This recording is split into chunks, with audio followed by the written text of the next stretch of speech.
पिता और पुत्र और पवित्र आत्मा के नाम पर आमीन।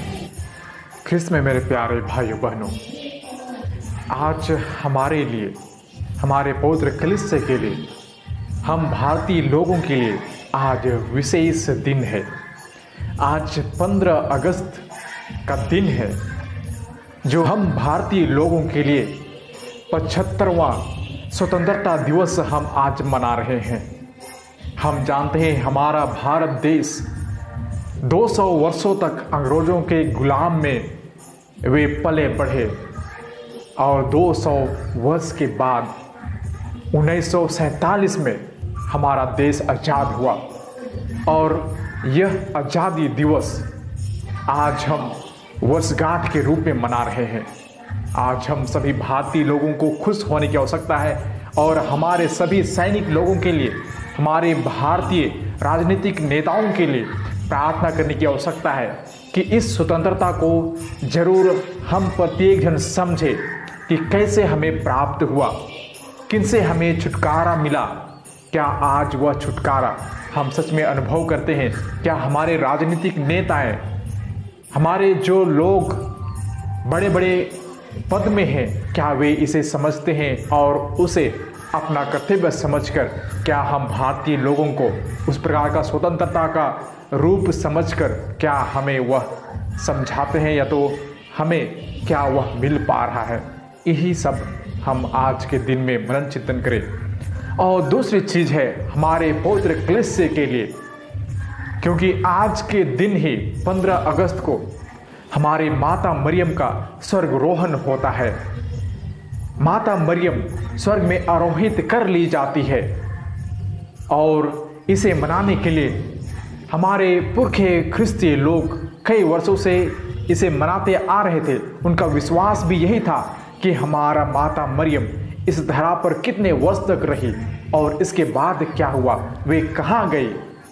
कई सारे ऐसे दर्शन शास्त्र के लोग कहते हैं कि माता मरियम यीशु के मरने के बाद वे उनके शिष्य के साथ यूहन्ना, मार्क और उनके जितने भी शिष्य थे उनके साथ रहे, जिसे हम एक्ट्स ऑफ द अपोस्टल्स मतलब प्रेरित चरित्र में हम उसे देखते हैं कि वे यीशु का जहाँ अंतिम प्यारी होती है वहाँ पर वे अपने ही खुद यीशु के शिष्यों के साथ वहाँ दिखाई पड़ती है। और कहा जाता है, कुछ लोग कहते हैं कि माता मरियम वह मरी नहीं, मतलब आदि पाप से मुक्त थी। तो जब माता मरियम आदि पाप से मुक्त थी तो वह मृत्यु कैसे उन्हें आ सकती है? इसलिए वह जरूर नहीं मरी होगी। और उसी चीज को कई सारे दर्शन शास्त्र के लोग कहते हैं कि वह बहुत ही गहरे नींद में वह सो गई थी, जिसे हम अंग्रेजी में कहते हैं डोरमेशन, मतलब she was sleeping in deep.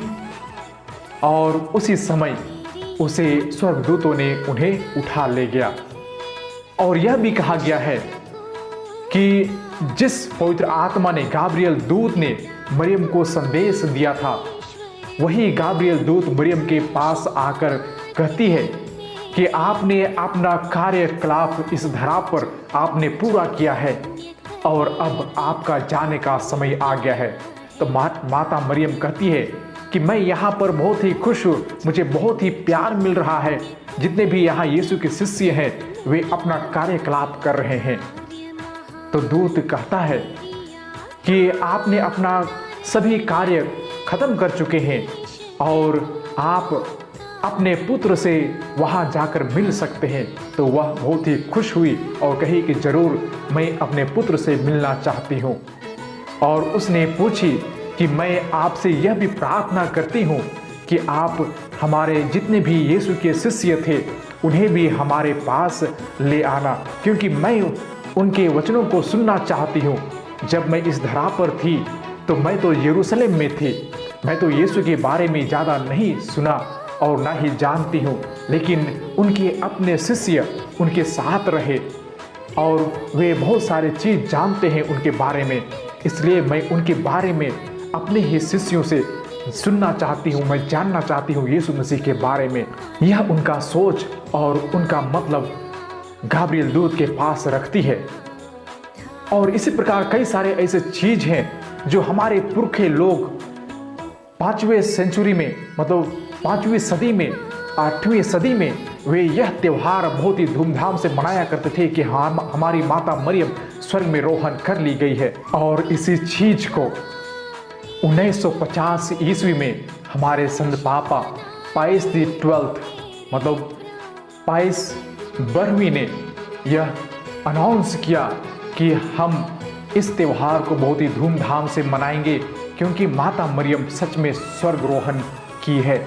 और उसी चीज़ को हम कहते हैं डोगमा, मतलब ट्रूथ रिवील्ड बाय गॉड, मतलब सच्चाई परमेश्वर ने हमें दिया है। इसलिए हमारा पवित्र कलीसिया इस दिन को बहुत ही धूमधाम से मनाती है। जरूर हम इसे समझें कि माता मरियम जो शुरुआत से ही निष्कलंक थी, माता मरियम का बहुत बड़ा हाथ रहा इस संसार को बचाने के लिए, मुक्ति दिलाने के लिए। उन्होंने ईश्वर के वचन को सुनी और वे अपने दिल में ग्रहण की, और जिसके द्वारा प्रभु ईसा मसीह इस संसार में आए और हमें मुक्ति प्रदान किए हैं। इसलिए जब वह ग्रहण करती है और जब यह संदेश पाती है और वह खुशी से यह स्तुति गान करने लगी, महिमा गान करने लगी, मेरी आत्मा प्रभु की स्तुति गान करती है। कितना ही सुंदर शब्द हमारे लिए है। हम भी अपने जीवन में कभी भी अच्छे चीज पाते हैं, जरूर हम ईश्वर को धन्यवाद दें। जैसे माता मरियम ने निष्कलंक होकर वह सुखी हृदय से, निर्मल विनीत नम्र हृदय से उन्होंने परमेश्वर के वचन को सुना, अमल किया और अपने जीवन में उन्होंने जी कर भी दिखाई। आइए हम उनके समान नम्र बने, जिसे हम परमेश्वर के सच्चे पुत्र पुत्रियां कहला सके। आइए हम इस चीज़ को अपने मन में रखते हुए हम आज के मतलबों को हम याद करें, हम अपने देश के लिए प्रार्थना करें और हम अपने जीवन के लिए माता मरियम के समान बनाने की कोशिश करें। आइए हम कुछ देर मौन रहें और हम परमेश्वर से यह प्रार्थना करें। पिता और पुत्र और पवित्र आत्मा के नाम पर आमीन।